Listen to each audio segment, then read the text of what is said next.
മലപ്പുറം ജില്ലയെ നടുക്കിയ സംഭവം ഉച്ചയ്ക്ക് ഏകദേശം 1 മണിയോടുകൂടി പെരിന്തൽമണ്ണ പോലീസ് സ്റ്റേഷനിലേക്ക് ഒരു ഫോൺ കോൾ എത്തി. പെരിന്തൽമണ്ണയിലുള്ള മുഹമ്മദ് അലി മുസ്ലിയാരുടെ വീട്ടിൽ ചില അസാധാരണ സംഭവങ്ങൾ നടക്കുന്നു എന്നാണ് വിളിച്ച വ്യക്തി പോലീസുകാരോട് പറഞ്ഞത്. സംഭവം നടന്നിരിക്കുന്ന വീട്ടിലേക്ക് നാട്ടുകാരും കയറാതെ സൂക്ഷിക്കണമെന്ന് പറഞ്ഞതിന് ശേഷമായിരുന്നു പോലീസ് സംഘം കോൾ കട്ട് ചെയ്ത് സംഭവ സ്ഥലത്തേക്ക് എത്തിയത്. പോലീസ് സംഘം മുഹമ്മദ് അലിയുടെ വീട്ടിലെത്തിയപ്പോഴേക്കും വീടിന് ചുറ്റിനും വലിയൊരു വടം നാട്ടുകാർ ചേർന്ന് വലിച്ചു കെട്ടിയിരിക്കുന്ന കാഴ്ചയാണ് കണ്ടത്. ആ വീടിന്റെ അടുത്തേക്ക് നടന്നു ചെന്ന പോലീസുകാർ കാണുന്നത് ആ വീടിന്റെ പ്രധാന വാതിൽ അകത്തുനിന്നും അടച്ചു കുറ്റിയിട്ടിരിക്കുന്ന കാഴ്ചയാണ്. നാട്ടുകാർ പറഞ്ഞതനുസരിച്ച് മുസ്ലിയാരുടെ വീടിന്റെ പിൻഭാഗത്തെത്തിയ പോലീസ് സംഘം അവിടെ ഒരു ഗ്രില്ലിൽ ഒരു കാഴ്ച കണ്ടു. രക്തം ഗ്രില്ലിലൂടെ ഒലിച്ചിറങ്ങുകയാണ്. അടുക്കള ഭാഗത്ത് കൂടി വീടിന്റെ അകത്തേക്ക് കയറിയ പോലീസ് സംഘം വീടിനുള്ളിലെ സ്വീകരണ മുറിയിൽ നടക്കുന്ന ഒരു കാഴ്ചയാണ് കണ്ടത്. മുറിക്കുള്ളിൽ അസ്വാഭാവികമായ നിലയിൽ ഒരു സ്ത്രീ കഴുത്തറ്റ നിലയിൽ രക്തത്തിൽ കുളിച്ച് കമിഴ്ന്നു കിടക്കുന്നു. ആ മുറിയിൽ പിടിവലി നടന്നതിന്റെ യാതൊരു ലക്ഷണങ്ങളുമില്ല. അലമാരകളോ മേശവലിപ്പുകളോ ഒന്നും തന്നെ തുറന്നിട്ടുമില്ല. പോലീസ് സംഘം ഉടൻ തന്നെ വിവരം ഉന്നത ഉദ്യോഗസ്ഥരെയും ഫോറൻസിക് സംഘത്തെയും അറിയിച്ചു. ഫോറൻസിക് സംഘം അവിടേക്ക് എത്തുന്നതിനിടയിൽ തന്നെ അവിടെ എത്തിയിരുന്ന പോലീസ് സംഘം നാട്ടുകാരോടൊക്കെ വിവരം അന്വേഷിച്ചു. ചോദ്യം ചെയ്യലിൽ നിന്നും ആ സ്ത്രീയുടെ മൃതദേഹം ആദ്യം കണ്ടത് അവരുടെ മകനാണെന്ന് പോലീസിന് വ്യക്തമായി. ആ വീടിന്റെ ഒരു ഭാഗത്ത് കരഞ്ഞു തളർന്നിരിക്കുന്ന ഒരു ആൺകുട്ടിയാണ് പോലീസ് സംഘം കണ്ടത്. മുഹമ്മദ് അലി മുസ്ലിയാരുടെ ഭാര്യയാണ് കൊല്ലപ്പെട്ട് കിടക്കുന്നത്. അവരുടെ മകനെ ആശ്വസിപ്പിച്ചുകൊണ്ട് പോലീസ് സംഘം വിശദമായി തന്നെ വിവരങ്ങളൊക്കെ അവനോട് തിരക്കിയറിഞ്ഞു. സ്കൂളിൽ നിന്നും ഉച്ചസമയത്തായിരുന്നു മകൻ വീട്ടിലേക്ക് എത്തിയത്. എത്ര ബെല്ലടിച്ചു നോക്കിയിട്ടും വാതിൽ തുറക്കാത്ത സാഹചര്യത്തിൽ ഉമ്മയെ അന്വേഷിച്ച് ആ മകൻ വീടിന്റെ പിൻഭാഗത്തേക്ക് എത്തി. ചാരിയിട്ടിരിക്കുന്ന ഗ്രില്ല് തുറന്ന് അകത്തേക്ക് കയറി പ്രധാന വാതിലിന് സമീപത്തേക്ക് എത്തിയപ്പോഴായിരുന്നു നടുക്കുന്ന ആ കാഴ്ച ആഷിഖ് എന്ന മകൻ കണ്ടത്. ആ കാഴ്ച കണ്ട് അമ്പരന്ന് പോയ ആഷിഖ് ഉടൻ തന്നെ അലറി വിളിച്ചുകൊണ്ട് പുറത്തേക്കിറങ്ങി ഓടുകയും നാട്ടുകാരെയൊക്കെ വിവരമറിയിക്കുകയും ചെയ്തു.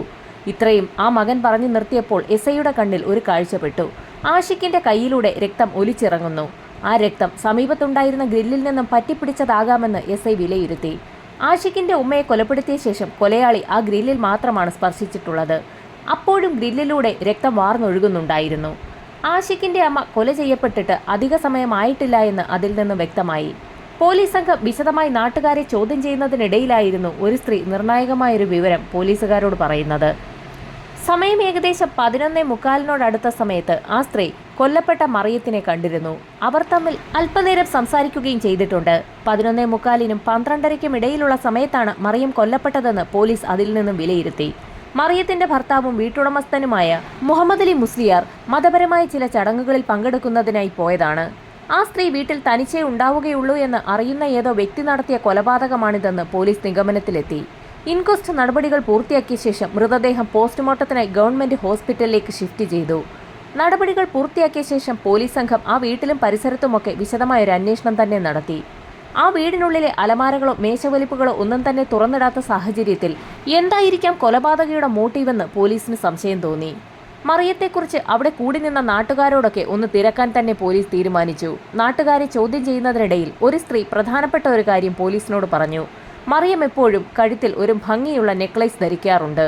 നെക്ലേസിനെ കുറിച്ച് ആ സ്ത്രീ വിശദമായി പറഞ്ഞുകൊണ്ടിരിക്കുന്നതിനിടയിൽ തന്നെ എസ്ഐ മറിയത്തിന്റെ മൃതദേഹം അവിടെ നിന്ന് ഷിഫ്റ്റ് ചെയ്യുന്നതിന് തൊട്ടു മുൻപെടുത്ത ഫോട്ടോസൊക്കെ വിശദമായി തന്നെ ഒന്ന് നോക്കി. ആ ഫോട്ടോയിലൊന്നും തന്നെ അങ്ങനെ ഒരു നെക്ലേസ് കാണാനുണ്ടായിരുന്നില്ല. മറിയത്തിന്റെ മകൻ ആഷിഖിനെ ചോദ്യം ചെയ്ത സമയത്തും തന്റെ അമ്മ അങ്ങനെ ഒരു നെക്ലേസ് ധരിക്കാറുണ്ടെന്നും അവരത് കഴുത്തിൽ നിന്ന് ഊരാറെ ഉണ്ടായിരുന്നില്ല എന്നും അവൻ പോലീസിന് മൊഴി നൽകി.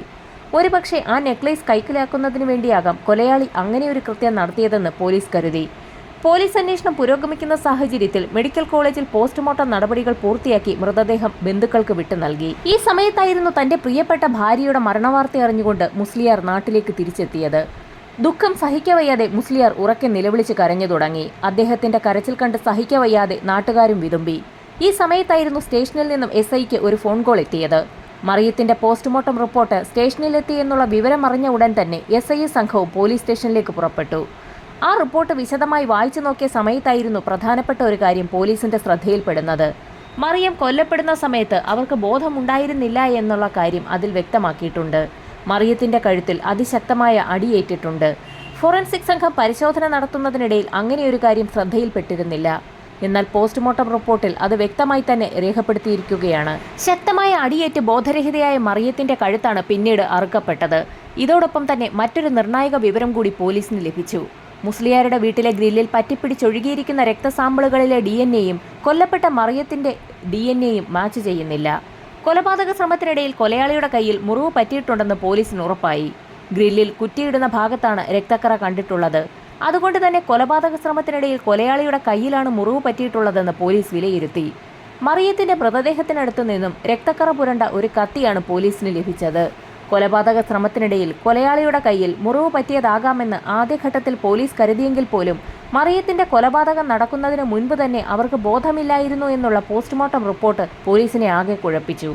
കൊലപാതകം നടക്കുന്നതിന് മുൻപ് തന്നെ ശക്തമായ അടിയേറ്റ് മറിയം ബോധം കെട്ട് വീണിട്ടുണ്ട്. അതുകൊണ്ടാണ് അവിടെ പിടിവലി നടന്നതിന്റെ യാതൊരു ലക്ഷണങ്ങളും കണ്ടെത്താൻ പോലീസിന് കഴിയാഞ്ഞത്. പിടിവലികളൊന്നും നടക്കാത്ത സാഹചര്യത്തിൽ കൊലയാളിയുടെ കയ്യിൽ എങ്ങനെയാകാം മുറിവ് പറ്റിയതെന്നുള്ളതായിരുന്നു പോലീസിന്റെ സംശയം. എന്തായാലും കൊല നടത്തിയ വ്യക്തിക്ക് മുറിവ് പറ്റിയിട്ടുണ്ടെന്നും ആ മുറിവ് കയ്യിലാണെന്നുമുള്ള ഒരു വിലയിരുത്തലാണ് പോലീസ് നടത്തിയത്. ഈ സമയത്തായിരുന്നു ഫോറൻസിക് സംഘത്തിന്റെ ഭാഗത്തു നിന്നും നിർണായകമായൊരു റിപ്പോർട്ട് കൂടി പോലീസിന് ലഭിച്ചത്. കൊല്ലപ്പെട്ട മറിയത്തിന്റെ വസ്ത്രത്തിൽ നിന്നും 5 മുടിയിഴകൾ ലഭിച്ചിട്ടുണ്ട്. വിശദമായ പരിശോധനയിൽ അതിൽ 3 മുടിയിഴകൾ മറിയത്തിന്റേതാണെന്നും ബാക്കി 2 മുടിയിഴകൾ മറ്റാരുടേതോ ആണെന്നും തെളിഞ്ഞു. പോലീസ് സംഘം ഫിംഗർ പ്രിന്റ് ബ്യൂറോയിൽ ശേഖരിച്ചിട്ടുള്ള ഫിംഗർ പ്രിന്റുകളുമായി കത്തിയിൽ നിന്ന് ലഭിച്ച ഫിംഗർ പ്രിന്റുകളെ ഒന്ന് മാച്ച് ചെയ്യിച്ചു നോക്കി. അറിയപ്പെടുന്ന എല്ലാ കുറ്റവാളികളുടെയും ഫിംഗർ പ്രിന്റുകൾ പോലീസ് സംഘത്തിന്റെ കൈവശമുണ്ട്. അത് മാച്ച് ചെയ്യിക്കുന്നതിനുള്ള നടപടികളിലേക്കാണ് പോലീസ് കടന്നത്. എന്നാൽ ഫിംഗർ പ്രിന്റുകൾ ഒന്നും തന്നെ മാച്ച് ചെയ്യുന്നുണ്ടായിരുന്നില്ല. അതിൽ നിന്നും ഒരു സ്ഥിരം കുറ്റവാളിയല്ല മറിയത്തെ കൊലപ്പെടുത്തിയിരിക്കുന്നതെന്ന് തെളിഞ്ഞു.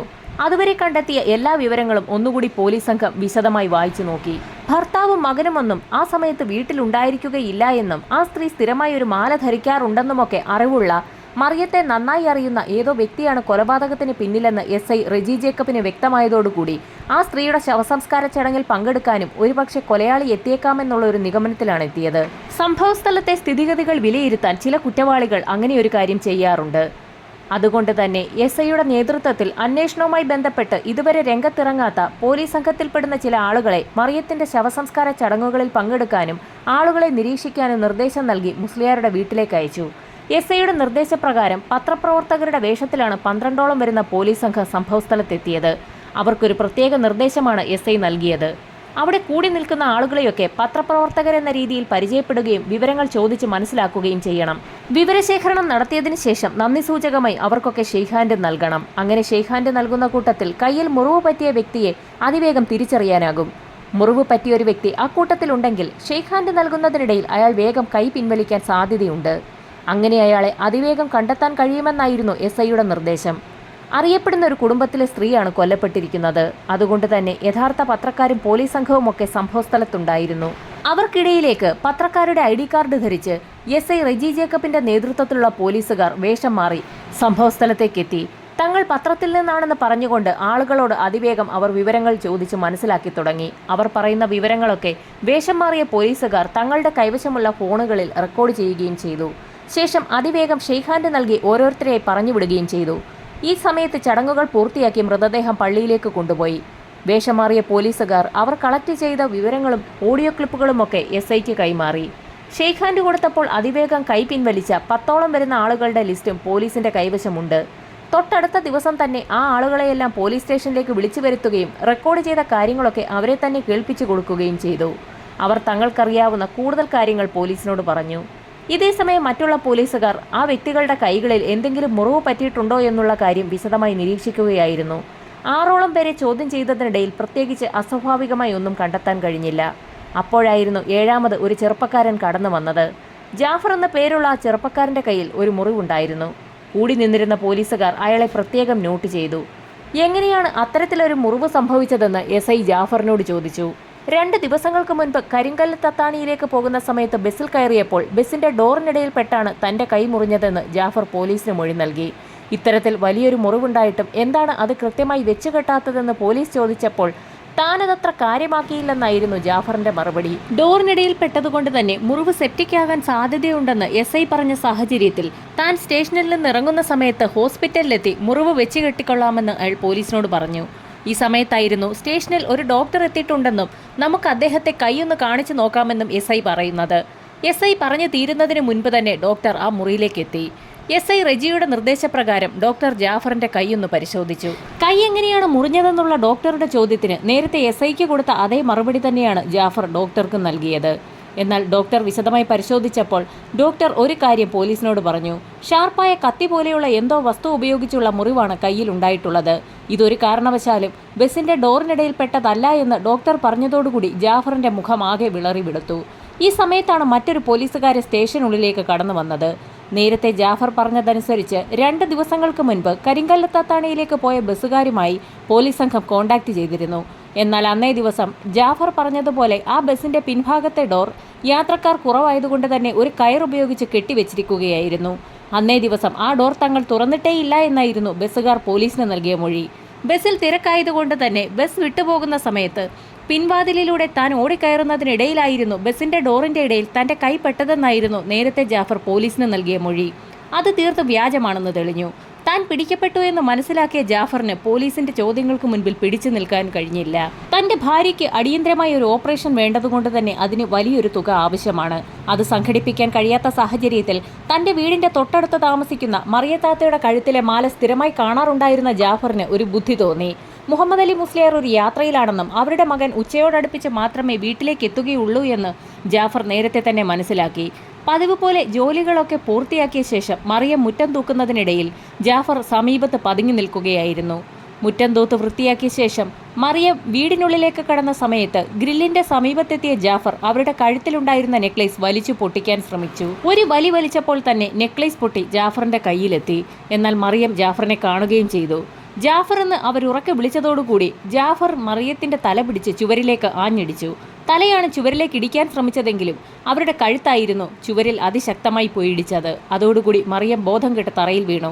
ബോധം കെട്ട് വീണ മറിയത്തെ അവിടെ നിന്ന് ജാഫർ എടുത്തുകൊണ്ടുപോയി പ്രധാന ഹാളിൽ കിടത്തുകയും ശേഷം അവിടെ നിന്ന് മുങ്ങാൻ തീരുമാനിക്കുകയും ചെയ്തു. ഗ്രില്ല് വരെ അയാൾ എത്തിയതുമാണ്. ആ സമയത്താണ് നേരത്തെ തന്നെ ജാഫർ എന്ന് ആ സ്ത്രീ വിളിച്ച കാര്യം അയാൾ ഓർത്തത്. തന്നെ മനസ്സിലാക്കിയ സ്ഥിതിക്ക് ബോധം വരുന്ന സമയത്ത് മറിയം അക്കാര്യങ്ങൾ തന്റെ ഭർത്താവിനോട് പോലീസിലും പറയാൻ സാധ്യതയുണ്ടെന്ന് മനസ്സിലാക്കിയ ജാഫർ അങ്ങനെ അവരെ കൊല്ലാൻ തീരുമാനിച്ചു. പെട്ടെന്നാണ് അവിടെ വെച്ചിരിക്കുന്ന ഒരു കത്തി ജാഫറിന്റെ ശ്രദ്ധയിൽപ്പെട്ടത്. ആ കത്തിയുമായി ജാഫർ അതിവേഗം തന്നെ മറിയത്തിന്റെ അടുത്തേക്ക് എത്തുകയും അവരുടെ കഴുത്ത് 2ആയി വെട്ടിമുറിക്കുകയും ചെയ്തു. കത്തി വലിച്ചൂരുന്നതിനിടയിൽ അബദ്ധത്തിലായിരുന്നു ജാഫറിന്റെ കൈ കത്തി കൊണ്ട് മുറിഞ്ഞത്. കയ്യിൽ നിന്ന് രക്തം പുറത്തേക്ക് വന്നതോടുകൂടി ഭയന്നു പോയ ജാഫർ കത്തി അവിടെ തന്നെ വലിച്ചെറിഞ്ഞ ശേഷം ഗ്രില്ല് വലിച്ചു തുറന്ന് പുറത്തേക്കൂടി രക്ഷപ്പെടുകയായിരുന്നു. കൈയും കാലുമൊക്കെ കഴുകി വൃത്തിയാക്കിയ ശേഷം അയാൾ വീടിനുള്ളിൽ തന്നെ പതുങ്ങിയിരിക്കുകയായിരുന്നു. ഈ സമയത്തായിരുന്നു മറിയത്തിന്റെ മകൻ സ്കൂൾ വിട്ട് വീട്ടിലേക്ക് വരുന്നതും തന്റെ അമ്മ മരണപ്പെട്ട് കിടക്കുന്നത് കാണുന്നതും. മകന്റെ നിലവിളി ശബ്ദം കേട്ടുകൊണ്ട് ഓടിക്കൂടിയ നാട്ടുകാരുടെ കൂട്ടത്തിൽ ജാഫറും ഉണ്ടായിരുന്നു. തുടർന്നുണ്ടായിരുന്ന എല്ലാ സംഭവങ്ങളിലും ജാഫർ അവിടെ ഒരു അയൽവാസിയെ പോലെ തന്നെ ഒന്നും അറിയാത്ത ഭാവത്തിൽ തുടരുകയായിരുന്നു. മറിയത്തിന്റെ മകനെ ആശ്വസിപ്പിക്കാനും മറിയത്തെ രക്ഷപ്പെടുത്തുന്നതിനുള്ള പ്രവർത്തനങ്ങളിലുമൊക്കെ ഏർപ്പെടുന്നവരുടെ കൂട്ടത്തിലും ജാഫറും ഉണ്ടായിരുന്നതുകൊണ്ട് തന്നെ പോലീസ് അയാളെ ആദ്യഘട്ടത്തിൽ സംശയിച്ചതുമില്ല. മറിയത്തെ കൊലപ്പെടുത്തിയ ശേഷം ആ മാല എന്തു ചെയ്തു എന്നുള്ളതായിരുന്നു പോലീസിന്റെ അടുത്ത ചോദ്യം. ആ മാല താൻ ഒന്നും ചെയ്തിട്ടില്ല എന്നും അത് വീട്ടിൽ തന്നെ ഉണ്ടെന്നും ജാഫർ പോലീസിനോട് പറഞ്ഞു.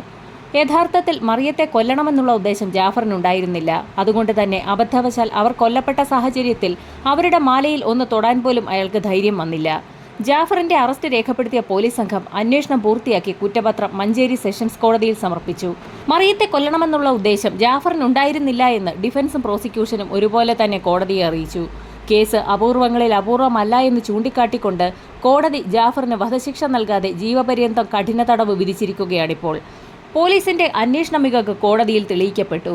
ബുദ്ധിപരമായ നീക്കത്തിലൂടെ അതിവേഗം പ്രതിയെ പിടികൂടിയ കേരള പോലീസ് കോടതിയുടെ പ്രത്യേക പ്രശംസയും നേടി.